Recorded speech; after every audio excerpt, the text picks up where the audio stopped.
दरभंगा में विधान परिषद चुनाव को लेकर अहिल्या स्थान में एनडीए की बैठक हुई। इस बैठक में दरभंगा के सांसद गोपाल जी ठाकुर और मधुबनी के सांसद अशोक यादव सहित चुनाव के प्रभारी मंत्री जीवेश मिश्रा शामिल हुए। साथ ही सुनील चौधरी के पक्ष में वोट करने की अपील की गई, जो एमएलसी के उम्मीदवार हैं। दरभंगा से अरुण चौरसिया हमारे साथ सहयोगी जुड़े हुए हैं।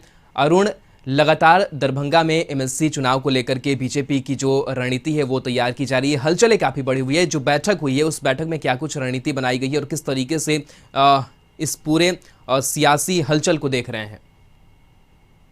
तरफ से राहुल, जैसा कि आपने बताया कि बिहार में अभी 24 विधान परिषद की सीटों के लिए चुनाव हो रहा है और इसमें सभी सीटें अहम हैं, लेकिन जो दरभंगा की सीटें हैं वो खास है। और यही वजह है कि यहाँ से बीजेपी के उम्मीदवार के रूप में सुनील चौधरी, जो पूर्व विधायक रह चुके हैं, वो इस बार मैदान में हैं।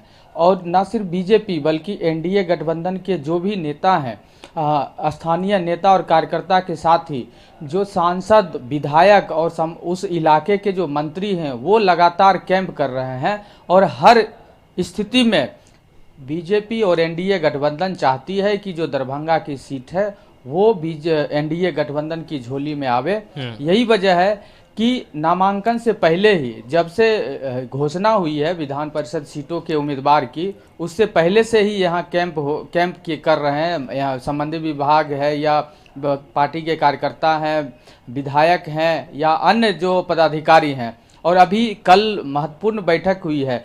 नामांकन के दिन भी एक अहम बैठक हुई थी जिसमें काफ़ी संख्या में लोग जुटे थे और जिसमें जनप्रतिनिधियों की, जो पंचायत के जो जनप्रतिनिधि हैं पंचायती राज के, वो काफ़ी संख्या में जुटे थे। चूँकि हम लोग जानते हैं कि इसमें जो वोटर होते हैं वो मुख्य रूप से जो मुखिया हैं, वार्ड पार्षद, वार्ड के सदस्य हैं पंचायत में, जिला परिषद हैं, जिला पंचायत समिति सदस्य हैं, यही सब इसमें वोटर होते हैं। और इस दौरान जो नामांकन के दिन जो समारोह हुआ था उस दिन भी काफ़ी संख्या में सुनील चौधरी के पक्ष में लोग आए थे। और कल काफ़ी अहम बैठक वहाँ के दरभंगा के सांसद, इसके साथ ही मधुबनी के सांसद, मंत्री जो हैं जीवेश मिश्रा समेत कई जनप्रतिनिधि, विधायक और अन्य पदाधिकारी शामिल हुए हैं। और कोशिश है कि हर जनप्रतिनिधि तक, जो भी वोटर हैं, हर वोटर तक पहुंचने की, वहां और उनको समझाने की कि सुनील चौधरी का जीतना कितना जरूरी है। अगर वो जीतते हैं, उन्हें मौका मिलता है, तो फिर वो जनप्रतिनिधि के लिए जो मुख्य मांगे हैं, उनकी जो जरूरतें हैं,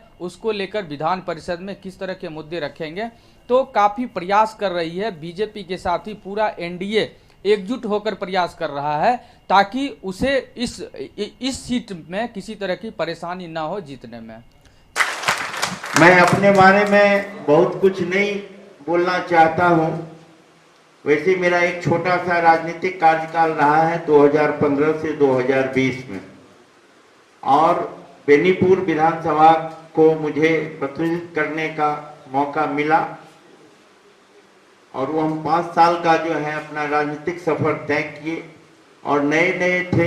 हमारे माननीय मंत्री जी, सांसद जी लोगों के आशीर्वाद से, ज्ञान से कुछ सीखने का मौका मिला।